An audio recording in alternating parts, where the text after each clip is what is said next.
दोस्तों, कुछ समय से खालिस्तान दोबारा से एक बार चर्चा का विषय बना हुआ है और कनाडा से लेकर यूके और अमेरिका में खुले तौर पर खालिस्तान के सपोर्टर्स देखे जा रहे हैं। लेकिन कई लोगों को ये लगता है कि ये सपोर्ट सिर्फ विदेशों में ही है और भारत के पंजाब में सब कुछ ठीक है और वहाँ पर ऐसा कुछ नहीं हो रहा। अगर आप भी ये मानते हैं तो आज की वीडियो शायद आपकी आंखें खोल दे, क्योंकि पंजाब में धीरे धीरे खालिस्तानियों ने अपने पैर पसारने शुरू कर दिए हैं और मीडिया में इसका ज़्यादा जिक्र भी नहीं हो रहा है। तो आइए देखते हैं कि वहाँ क्या चल रहा है। बस अंत तक बने रहिएगा हमारे साथ। लेकिन वीडियो शुरू होने से पहले अगर आप हमारे चैनल पर नए हैं या आपने अभी तक इस चैनल को सब्सक्राइब नहीं किया है तो चैनल को सब्सक्राइब करना और बेल आइकॉन दबाना ना भूलें। यूं तो खालिस्तान के सपोर्टर्स कभी भी पूरी तरह से खत्म नहीं हुए थे, लेकिन सबसे पहले हैरान कर देने वाली न्यूज़ सबके सामने आई जब पंजाब के सीएम अमरिंदर सिंह ने रिजाइन करने के बाद द प्रिंट को एक इंटरव्यू दिया।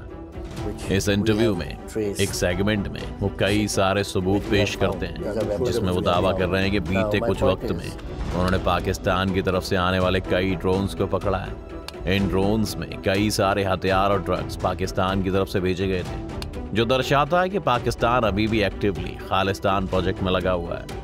लेकिन इससे भी ज्यादा परेशानी की बात यह है कि हथियार जिन लोगों ने रिसीव करने थे उन्हें अभी तक नहीं पकड़ा गया। इसके अलावा अगर हम पंजाब में बीते कुछ सालों में बेअदबी के मामले देखें तो वो बढ़ गए। बेअदबी यानी कि किसी ने भी किसी सिख सिंबल को नुकसान पहुंचाने या उसका अपमान करने की कोशिश की हो। अभी बीते सालों में पंजाब में 100 से ज्यादा बेअदबी के केसेस रिपोर्ट किए गए हैं। लेकिन आप खुद ही सोचिए कि अचानक से क्यों कोई सिख सिंबल्स को नुकसान पहुंचाना चाहेगा। कई थ्योरीज ये कहती हैं कि सब जानबूझकर कुछ लोग करवा रहे हैं ताकि पंजाब के लोगों को भड़काया जा सके और उनके मन में डर पैदा किया जा सके कि वो इस देश में सेफ नहीं है। आपको पता ही होगा कि जब भी हिंदू मुसलमान दंगे भड़काने की कोशिश की जाती है तो मंदिरों और मस्जिदों के सामने गाय या सुअर काट के छोड़ दिया जाता है ताकि ये दोनों ग्रुप्स आपस में लड़ सके। पंजाब में भी बीते कुछ सालों में ऐसा ही देखने को मिला है। पंजाब में कई सारे बॉम्ब ब्लास्ट के केसेस भी बढ़ गए हैं। शायद आपको पिछले साल 23 दिसंबर का लुधियाना बॉम्ब ब्लास्ट केस याद है, जब वहां के डिस्ट्रिक्ट कोर्ट में एक फॉर्मर पुलिस ऑफिसर गगनदीप ने एक बॉम्ब ब्लास्ट कर दिया था जिसमें उसकी जान चली गई और 6 लोग घायल हो गए। इसके तार बाद में यूरोप में बैठे खालिस्तानी मास्टरमाइंड जसविंदर सिंह मुल्तानी से जुड़े। एनआईए के कहने पर जर्मनी में मुल्तानी को 31 दिसंबर को गिरफ्तार कर लिया गया था।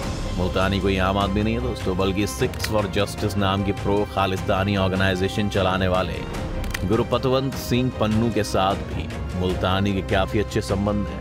मुल्तानी का नाम इससे पहले भी एक और बॉम्ब ब्लास्ट केस में सामने आ चुका है और जर्मन पुलिस का ये भी कहना है कि वो पंजाब में कई और ऐसे अटैक्स करवाने की प्लानिंग कर रहा था जिसके लिए वो वहां पर हथियार भी स्मगल करवा रहा था। खुद अगर सिक्स फॉर जस्टिस की बात की जाए तो इस ग्रुप को भारत में बैन कर दिया गया है, लेकिन ये ग्रुप कनाडा और बाकी देशों में एक्टिव है और वहां पर खालिस्तान रेफरेंडम ऑर्गेनाइज करवाने में भी इस ग्रुप का ही हाथ था। सिर्फ इतना ही नहीं, ग्रुप के लीडर पन्नू अब तक रूस, चीन और पाकिस्तान के प्राइम मिनिस्टर्स और प्रेसिडेंट्स को चिट्ठी लिखकर खालिस्तान के लिए सपोर्ट मांगने का भी कोशिश कर चुके हैं। उन्होंने तो अगस्त 2021 में अफगानिस्तान की तालिबानी सरकार से भी मदद मांगने की इच्छा जाहिर की थी, जबकि तालिबान की सरकार आज अफगानिस्तान में हिंदुओं के अलावा सिखों को भी टारगेट कर रही है। लेकिन क्योंकि तालिबान और पाकिस्तान के आपस में अच्छे संबंध हैं, इसलिए वो कुछ सपोर्ट की उम्मीद वहां से कर रहे थे। बीते कुछ समय में कई सारे विदेशी सिखों को अमेरिका में पाकिस्तानी एम्बेसी द्वारा ऑर्गेनाइज किए जाने वाले इवेंट्स में भी देखा गया है, जो प्रूव करता है कि पाकिस्तान एक लंबा प्लान बना रहा है। 2020 में भारत सरकार 9 खालिस्तानी टेररिस्ट पर बैन लगाया था और इसमें से 4 के लिंक्स पाकिस्तान से निकले।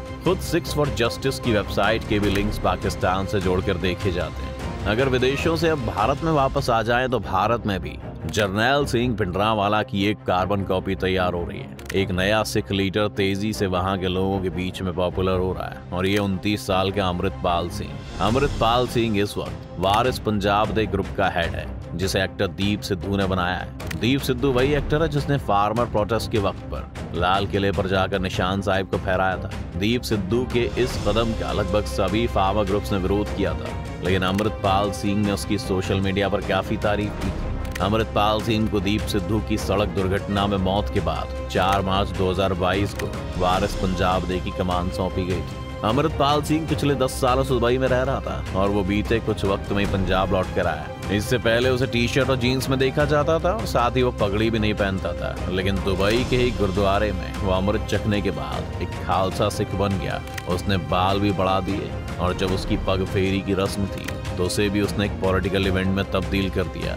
अपनी पग फेरी की रस्म के लिए उसने भिंडरावाला के ही गांव रोड को चुना और यहाँ पर उसने स्पीच देते हुए कहा कि हम पंजाबी अभी भी गुलाम हैं, जिन्हें लगता है कि हम आज़ाद हैं उन्हें किसी डॉक्टर से मिलने की जरूरत है। हमें अपनी आज़ादी के लिए लड़ना होगा। हमारे पानी को लूटा जा रहा है, हमारे गुरु का अनादर किया जा रहा है और हाँ, जो लोग बेअदबी में शामिल हैं उन्हें कोर्ट या पुलिस के पास अब नहीं भेजा जाएगा, हम उन्हें खुद सजा देंगे। इस स्पीच के वक्त वहां पर कई लोग खालिस्तान जिंदाबाद के नारे लगाने लगे थे। यहाँ पर सिर्फ आम लोग ही मौजूद नहीं थे, बल्कि यहाँ अकाली दल के नेता सिमरनजीत सिंह मानी भी थे, जो भगवंत मान की लोकसभा सीट खाली होने के बाद इस बार संगरूर से एमपी बने थे। सिमरनजीत सिंह मान भी पहले अपने कई बयानों के कारण विवादों में रह चुके हैं और इसी मीटिंग में उन्होंने ये भी कहा कि खालिस्तान की मांग उठाना कोई जुर्म नहीं है और खालिस्तान की नींव जल्द ही डल जाएगी। सोचिए, जब इस देश का एक सांसद ये बात कह रहा है तो हम कैसे कह सकते हैं कि खालिस्तान मूवमेंट सिर्फ विदेशों में ही एक्टिव है। अमृतपाल सिंह ने भी कई बार भिंडरावाले को अपना आदर्श बताया है और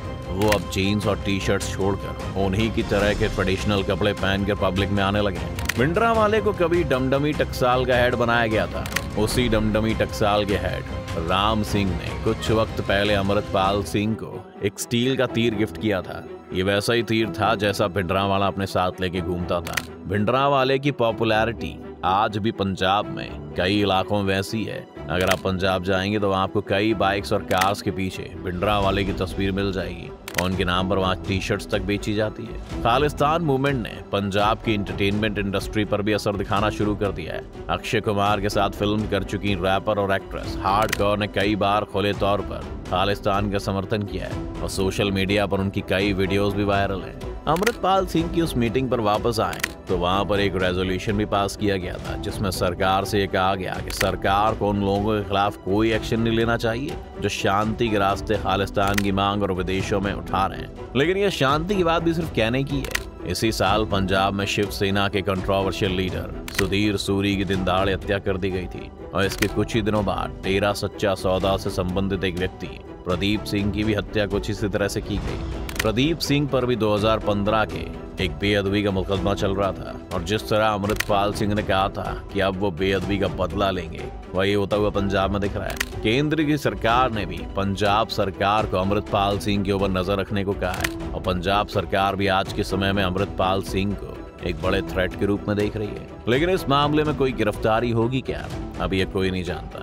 हम ये भी नहीं कह रहे हैं कि पंजाब के सभी लोग खालिस्तान चाहते हैं। पंजाब में तो पिछली खालिस्तान मूवमेंट में सिर्फ कुछ ही लोग खालिस्तान चाहते थे, बाकी सब तो भारत के ही पक्ष में थे।